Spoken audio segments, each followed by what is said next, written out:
Itong putang inang bobo na ito ay aksidenteng natagpuan ng sobrang hot na dalagitang multo. Putang ina, araw-araw daw siya nitong kukulitin at guguluhin at ang tanging makakapagpatigil lang sa sumpa na ito ay ang pagbembang sa kanya. Putang ina, tuwang-tuwa naman si Jack Cool sa kanyang narinig at nagbembangan na nga ang mga putang ina.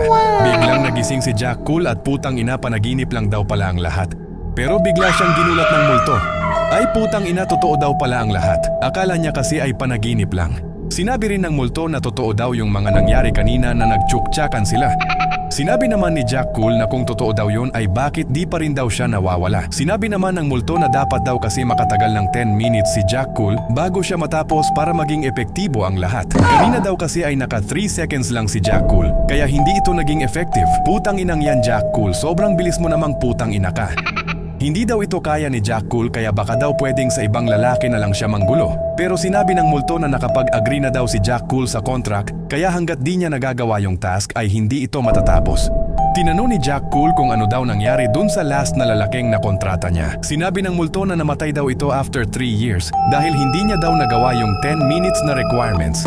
Namatay yung putang ina kasi araw-araw ba naman sila magtsuktsakan sa loob ng 3 taon. Mamamatay ka talaga nun.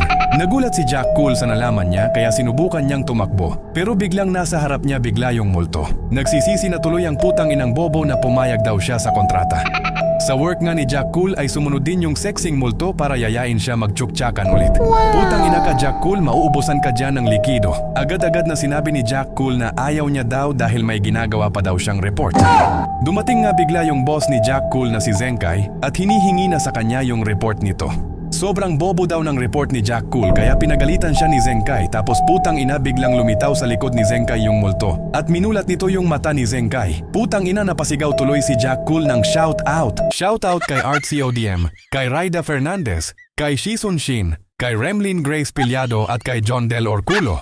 Putang ina guys, shoutout sa mga to. So yun nga, putang ina, balik sa kwento. Putang ina kasi nag-shoutout si Jack Cool. Napasigaw si Jack Cool ng itigil mo yan.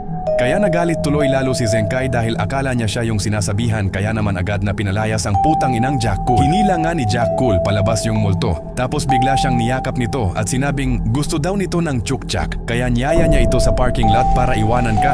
Oo, tama putang ina, iniwan ka. Iniwan ka kasi sa iba na siya masaya. Sa iba na siya lumiligaya at nasa iba na ng puso niya. Putang ina, kawawa ka naman.